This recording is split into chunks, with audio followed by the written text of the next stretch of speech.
J'étais au chevet de son lit médicalisé.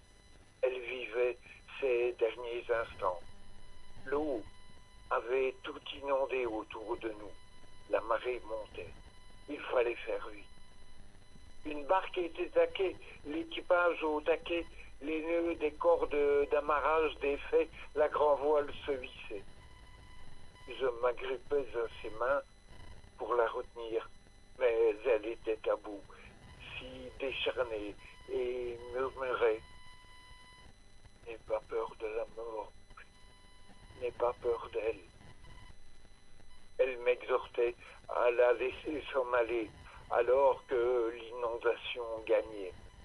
Impossible de m'y résoudre. Elle avait besoin de moi, j'étais son enfant, elle m'avait fait, je ne pouvais pas la défaire. Puis elle voulut que je me penche vers elle. Les gaufrettes, derrière toi, murmura-t-elle.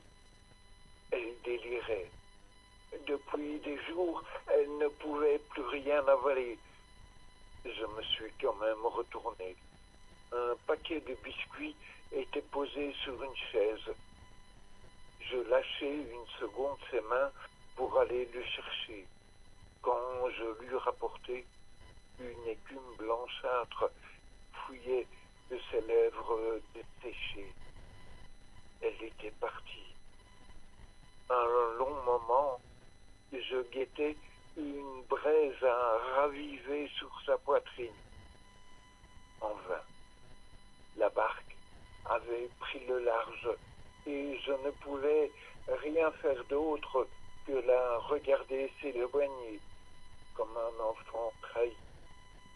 Les eaux se refermèrent derrière elle, telle une fermeture à glissière, et puis plus rien.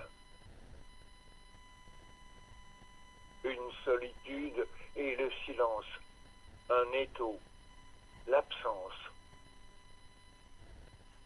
Les eaux s'étaient refermées derrière moi.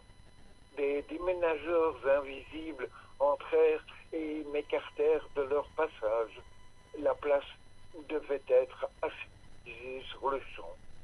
Désolé, après la mort, le vivant ne traîne pas, s'est excusé l'un d'eux. Alors, je les regardais faire leur travail, loué sur le quai, dans ce silence si singulier. Une bougie inclina sa flamme vers moi en signe d'adieu avant l'extinction des feux. La marée était basse.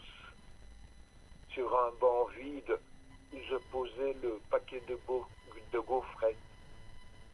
Après mon père, elle aussi m'avait laissé. Mon frère Samy était ma dernière famille. Le temps était venu de nous réconcilier, de redevenir frères. Sur l'ardoise du passé, les eaux avaient tout effacé. Cette nuit, à 3h15, ma mère était morte.